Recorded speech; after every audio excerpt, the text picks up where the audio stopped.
નપુસક અને આતંકવાદી જો કહીએ તો ગોડસે, જેને મહાત્મા ગાંધીની હત્યા કરી હતી.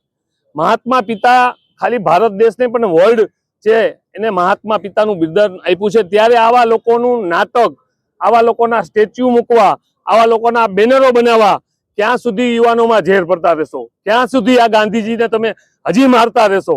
ગાંધીજી હતા, ગાંધીજી છે ને ગાંધીજી રહેવાના છે, પણ ગોડસે ક્યારેય આ દેશમાં એની વિચારધારા, કોંગ્રેસ છે ત્યાં સુધી એની વિચારધારા સ્થાપવા નહીં દે. આજે ટાઉન હોલ ખાતે એક નાટક રૂપી આ ગોડસેનું કંઈક નાટક બતાવવાના હતા. 2 દિવસ પહેલા સોશિયલ મીડિયામાંથી જાણવા મળ્યું, ત્યારે મેં જામનગરના એસપી સાહેબને એક લેટર પણ લખ્યો હતો અને મેં પ્રેસ મીડિયામાં પણ એ લેટર આપ્યો છે. ત્યારે આજે સવારે પોલીસ સાથે બેસી અને આ આયોજક હતા એમને પણ અમે ફોન કર્યા છે કે જો જામનગરમાં આ નાટક થશે તો કોંગ્રેસ ક્યારેય સાખી નહીં લે. 2 વર્ષ પહેલા પણ ગોડસેનું સ્ટેચ્યુ તોડ્યું છે અને એના સામે પણ લડ્યા છીએ અને આજે પણ લડવા માટે મક્કમ છીએ. ત્યારે સત્યની જીત થઈ છે. આવા નપુસકોના નાટકો બંધ થવા જોઈએ. યુવાનોને ક્યાંય ગેરમાર્ગે ના દોડવા જોઈએ. ગાંધીજી છે એ સત્ય, અહિંસા, પ્રેમનું એક પ્રતીક છે.